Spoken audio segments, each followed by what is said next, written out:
So, uh, we seen Alex Caceres fight with one of the worst game plans in recent UFC history. He just tried to fucking karate point fight with Giga Chikadze in a really weird performance.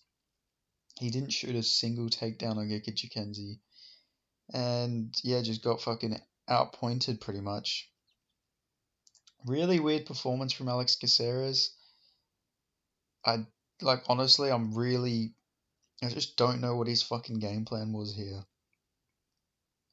Like he quite literally didn't shoot for a single fucking takedown the whole fight. Like what was he trying to achieve? Like was he trying to like Giga Chikadze fought in glory kickboxing? Like like Giga was like a really good kickboxer. Like he fought in the highest organizations, but for some reason Alex Caceres went out there with a fucking game plan to try and beat him in kickboxing. I don't know, really was a really odd decision from Alex Caceres.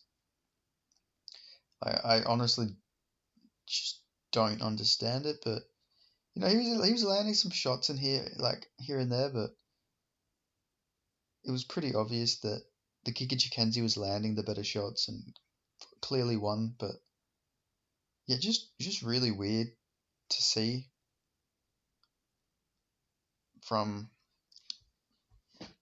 yeah, just really odd to see from Alex Caceres, but good performance from Giga Chikadze. He's back in the win column after that that brutal beating he took from Calvin Cater. So, which is good to see. It's good that he came back. Like he is 35 years old, Giga Chikadze. So it's sort of now or never for him if he wants to make a run for like the championship or whatever. I don't think he would beat Volk, but he couldn't sit out any longer because if he did, he was literally going to miss out on his prime. But yeah, I'd like to see. Oh yeah, he faked like a retirement in his post fight interview, which seems like everybody's doing now. Fucking Clay Guida did it. Bill Algeo did it. Fucking now Giga's done it. But yeah, he did the fake fucking yeah retirement in his interview, and then he called for Yair Rodriguez, which I'd love to see Yair Rodriguez versus Giga Chikadze. I reckon that'd be a fun fight. They both got kickboxing styles. Yair's a bit more unorthodox, but Giga Chikadze's got the traditional kickboxing style. Did fight in Glory, so it'd be interesting to see that fight. Actually, I've always wanted to see that fight, so I actually wouldn't mind seeing Giga Chikadze versus Yair Rodriguez next. So if the UFC want to run that fight, I'm not opposed to it at all. Like honestly, who's gonna say no to that fight? Yeah, you can't turn down the opportunity to see that fight, in my opinion. Because yeah, it'd just be a good one. So yeah, I reckon that's the fight to make next. Yair Rodriguez versus Giga Chikadze. Do it in a main event.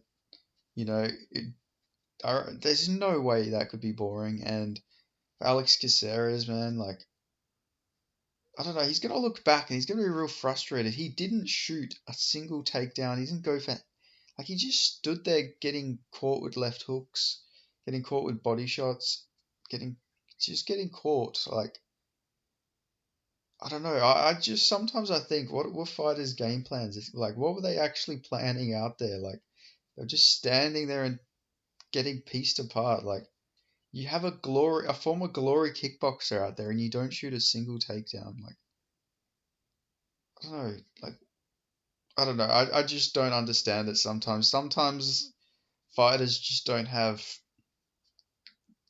good game plans at all.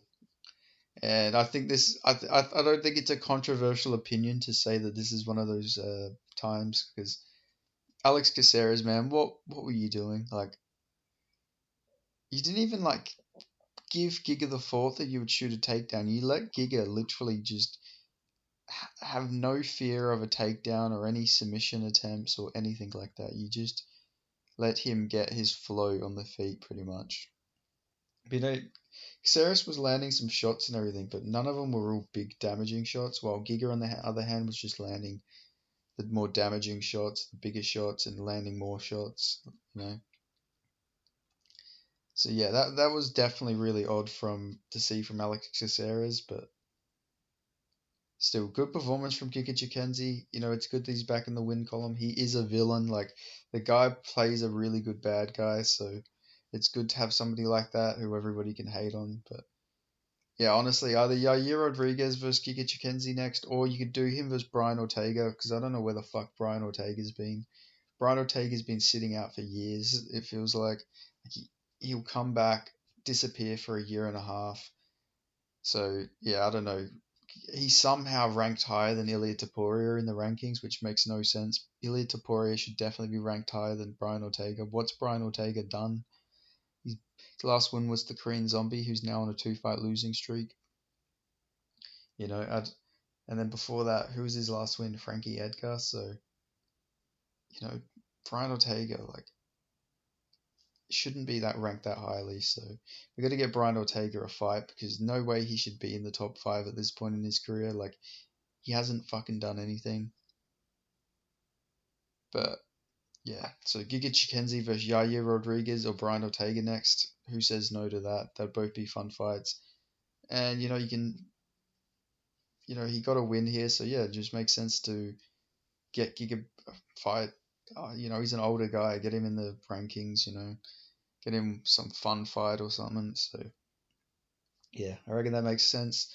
As for Alex Caceres, maybe Alex Caceres versus the winner of Dan Ige, Bryce Mitchell, or the loser of Dan Ige versus Bryce Mitchell, something like that. You know, Alex Caceres is a legend. He'll be back. He always loses and then goes on a little run. You know, of beating all these guys. So yeah, he's a crafty little veteran. Alex Caceres is. But yeah, thanks for watching. Like, comment, subscribe, and I'll catch you next time. Oh yeah, put on them notifications too. Goodbye.